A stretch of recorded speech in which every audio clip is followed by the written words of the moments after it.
Ayyuhal hadirin asadakumullah. Dalam sebuah hadis yang diriwayatkan Imam Muslim, dan hadis ini sangat terkenal, disebutkan juga oleh Imam Nawawi dalam kitab Arba'innya, bahwa suatu ketika malaikat Jibril mendatangi Rasulullah dengan maksud mengajarkan kepada para sahabat yang sedang mengelilingi Rasulullah tentang iman, tentang Islam, dan tentang ihsan. Hadisnya mungkin kita semua sudah hafal, sudah paham. Yang sangat disayangkan ayyuhal hadirun, hadis yang luar biasa tersebut terkadang kita belum mampu mengkontekstualisasikan atau menjadikan kekinian, menjadikan ajaran Rasulullah tersebut adalah seperti alat yang sangat bermanfaat dalam kehidupan kita. Kenapa? Karena janji Allah, kalau orang mencintai Allah dan Rasulnya, mengikuti ajaran Allah, mengikuti ajaran Rasulullah Muhammad SAW, maka dia akan bahagia. Dia akan mendapatkan predikat yang disebut la'allakum tattaqun. Ayyuhal hadirun, itulah salah satu hikmah puasa, bahwa puasa itu didesain oleh Allah untuk merajut kembali hal-hal yang terserak selama kurang lebih 11 bulan, yang harusnya mengarah kepada satu tujuan, yaitu takwa. Ittaqullah haqqa tuqatih wa la tamutunna illa wa antum muslimun. Bertakwalah kalian semua kepada Allah dengan sebenar-benarnya takwa, sampai kemudian Allah menjemput ajal kita semuanya. Hadirin asadakumullah, betapa bahagianya manakala ajal kita dijemput, saat itu kita dalam kondisi yang takwa.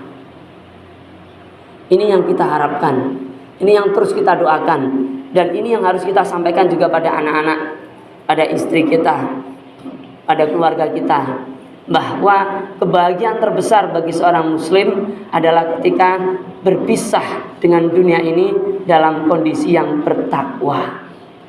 Dengan puasa Ramadan ini Allah juga janjikan la'allakum tattaqun, agar kalian mendapatkan predikat takwa itu. Hadirun asadakumullah, predikat takwa itu seperti gelar. Kalau orang masuk kuliah S1, dia dapat gelar S1. Tapi tujuannya sebenarnya bukan sertifikat ada pada ijazah. Tujuan sebenarnya adalah bagaimana seorang hamba, seorang manusia ketika melewati proses perkuliahan selama 4 tahun kurang lebih S1, kemudian dia mampu hidup yang lebih baik. Dengan ilmu-ilmu yang didapatkannya dia mampu praktek, sehingga dia bermanfaat bukan hanya untuk dirinya sendiri, tapi juga untuk kanan kirinya, untuk keluarganya. Tapi apa arti sebuah ijazah kecuali hanya untuk mencari kerja? Itu pun toh yang membutuhkan. Dan pekerjaan itu hanya bagian kecil dari arti kehidupan. Pekerjaan yang harus menyerahkan ijazah. Padahal sehari-hari banyak pekerjaan kita yang tidak membutuhkan ijazah.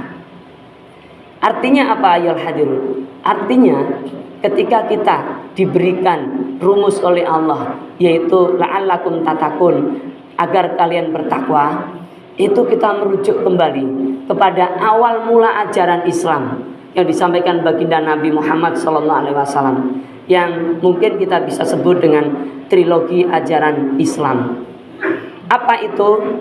Iman, Islam, dan ihsan. Ini ibarat kampus yang ketika mahasiswa masuk ke dalamnya, dia akan ditempa dengan 3 metode ini, dengan 3 hal penting ini, sehingga ketika lulus dia menjadi pribadi sosok muslim yang syamil, muslim yang kamil, yang menyeluruh, yang sempurna.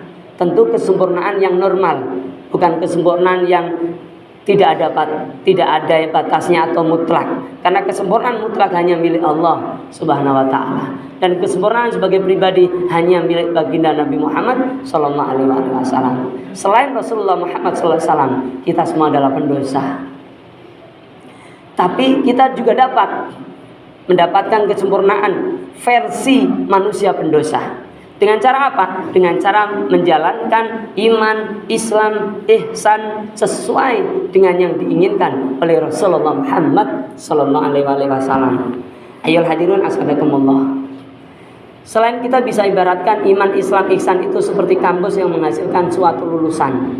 Iman, Islam, ihsan itu juga bisa dianggap seperti mesin. Mesin yang menghasilkan produk atau makanan tertentu.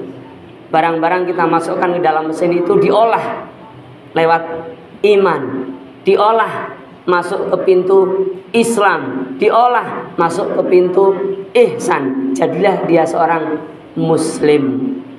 Jadi muslim itu ayyuhal hadirun adalah produk dari seorang hamba yang dia menjadikan iman, Islam dan ihsan sebagai mesin penting di dalam kehidupannya. Mesin yang mengolah semua data yang didapat di kanan kirinya. Mesin yang memasukkan semua peristiwa dalam kehidupan ini kemudian masuk lewat mesin-mesin itu dan menghasilkan pribadi muslim yang bertakwa, yang muttaqin. Ayo hadirin asyadukumullah. Contoh mesin iman. Iman itu isinya keyakinan, isinya di dalam diri kita. Tidak ada orang tahu keimanan kita kecuali kita dengan Allah. Bisa jadi kita bilangnya aku beriman, tapi ternyata hati kita tidak beriman. Allah tahu. Iman tidak bisa dideteksi lewat mata, tapi keberadaan iman akan dibuktikan dengan Islam. Jadi iman sendiri tidak cukup. Dia harus membutuhkan pintu berikutnya, mesin berikutnya yang namanya Islam. Iman dibuktikan dengan antasyhada la ilaha illallah wa anna muhammadar rasulullah. Harus lisannya mengucap syahadat, baru dia benar-benar muslim lewat pintu yang namanya Islam. Pintu pertama iman. Seseorang meyakini kebenaran Allah sebagai pencipta, bukan yang lain. Kemudian dia melafadzkan syahadat, berarti dia sudah masuk pintu berikutnya, pintu Islam namanya. Dengan lanjutannya rukun Islam yang kita kenal. Begitu juga dengan iman, rukun iman yang kita kenal. Dan yang ketiga ayyuhal hadirun adalah pintu ihsan. Apa ini pintu ihsan? Ihsan itu baginda Nabi menyebutkan anta'budallaha ka'annaka tarau fa ilam takun tarau fa innahu yaraka. Ihsan itu adalah seperti kondisi kita beribadah kepada Allah seakan-akan kita melihat keberadaan Allah. Dan ketika kita tidak mampu melihat keberadaan Allah, artinya dengan mata hati kita, maka kita merasa seakan-akan kita selalu dilihat Allah. Jadi orang sudah yakin pada Allah, orang sudah baca syahadat, sudah jalanin sholat, sudah puasa, sudah zakat, sudah haji, masuk ke pintu ihsan. Semua amaliyah, ubudiyah, ibadah, karena tadi disebutkan anta'budallah, ibadah mahdoh, ibadah murni, ibadah ritual kayak sholat, puasa, haji, dan ibadah ghairu mahdoh, ibadah yang bernilai sosial dirasakan oleh kanan kiri kita, membantu orang, sedekah, zakat dan sebagainya. Itu semuanya harus masuk ke pintu ihsan yang menghasilkan perasaan dalam diri kita seorang muslim bahwa Allah selalu melihat kita, atau Allah selalu kita bisa lihat. Masya Allah. Jadi ada dua mesin yang letaknya tidak kelihatan oleh manusia, yaitu mesin iman dan mesin ihsan. Mohon maaf saya istilahkan mesin biar kita mudah paham. Yang tengah mesin Islam ini bisa dilihat. Apa artinya? Ada dua amaliyah, dua mesin. Kalau prosentasenya ada 3 mesin, yang 2 itu sifatnya dakhiliyah, sifatnya internal. Itu artinya muslim itu benar-benar deep, benar-benar mendalam. Seorang muslim itu menghayati suatu mendalam banget, karena melewati 2 pintu yang letaknya itu private, letaknya rahasia banget, yang tahu hanya kita dengan Allah. Masya Allah. Hayul adiran asadakumullah. Sehingga ketika kita melakukan puasa ini, kita ingin takwa. Takwa yang dimaksud oleh Allah itu adalah takwa yang dijelaskan oleh baginda Nabi melalui 3 mesin itu. Melalui iman, melalui Islam, melalui ihsan.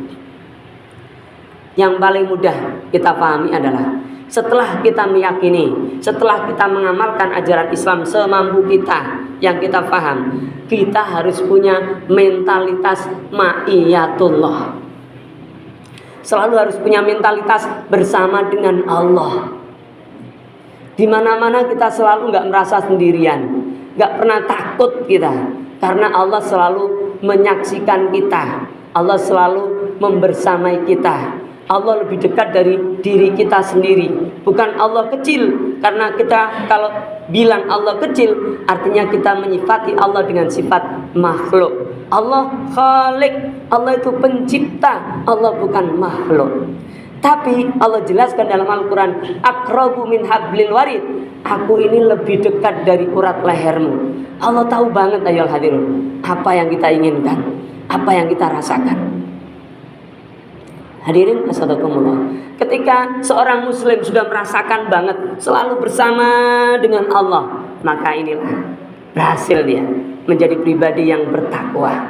Kalau dicabut nyawanya oleh Allah, dipastikan husnul khatimah.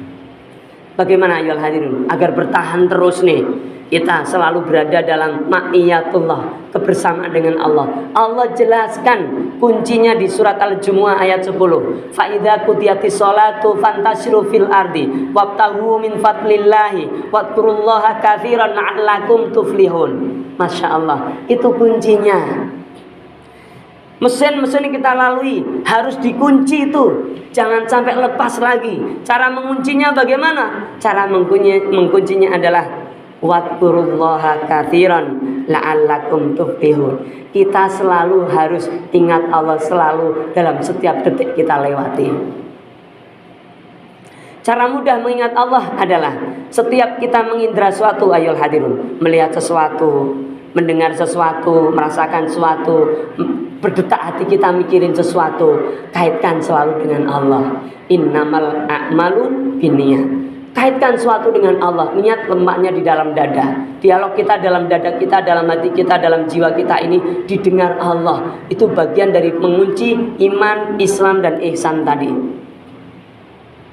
Ayolah hadirun, bagaimana cara mengingatnya biar mudah? Ya, baginda Nabi menyampaikan, kullu amrin dibalin lam yubda bi bismillahirrahmanirrahim fahuwa aqta. Sesuatu yang tidak dimulai dengan bismillah, putus berkahnya.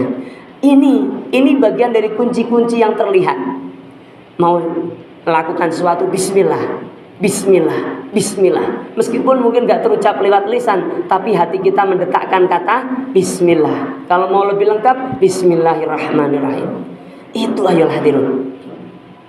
Dan bukan hanya itu, ketika kita melihat sesuatu, orang lain yang lebih susah dari kita, atau mungkin lebih mewah hidupnya dari kita, ingat, bersihkan hati kita dari mendiskreditkan orang, menghina orang, atau bersihkan hati kita juga dengan memuja orang, terlalu bangga dengan kekayaan orang, dengan popularitas orang. Semua makhluknya Allah. Kita harus berbangga kepada Allah, berbangga terhadap keimanan, keislaman, ketakwaan yang Allah titipkan. Maka bagaimana caranya? Kita doakan. Di depan kita ada mobil mewah misalnya, di belakang kita doakan, ya Allah, jadikan orang yang ada di mobil itu, pemiliknya mungkin, atau orang yang menggunakannya mungkin, berada dalam ingat selalu padamu, ya Allah. Karena banyak orang ketika menaiki kemewahan dunia, dia lupa bahwa hidup ini sementara. Melihat penguasa yang kelihatannya berwibawa, dalam hati kita detikkan obrolan dengan Allah. Ini ihsan. Inilah pintu ketiga ihsan. Kita kunci dengan doa. Ya Allah, itu pemimpin kami, ya Allah. Sepertinya dia mau memperjuangkan rakyat ini, ya Allah. Beri kesehatan, ya Allah. Berikan petunjuk, ya Allah. Berikan pertolonganmu, ya Allah. Begitu caranya. Ayo hadirin asadakumullah, mari kita lakukan. Ini tidak sulit, tidak perlu biaya. Kita lewati setiap amalan kita dengan menguatkan iman kita. Kita lengkapi syarat rukun amal ibadah kita sesuai dengan ajaran Islam kita. Kita kembalikan lagi ke dalam kejiwaan kita untuk selalu dekat dengan ma'iyatullah, dengan sistematika yang baginda Nabi sebutkan ihsan. Jadi iman, Islam, ihsan adalah trilogi penting, trilogi pokok ajaran Islam yang tidak bisa dipisah satu dengan yang lainnya. Ya Allah ya Rahman, mudahkanlah kami semua untuk melaksanakan. Barakallahu li wa lakum bima fi minal ayati wa dzikril hakim. Taqabbalallahu minni wa minkum tilawatah innahu samiul alim. Wa qur rabbighfir warham wa anta khairur rahimin.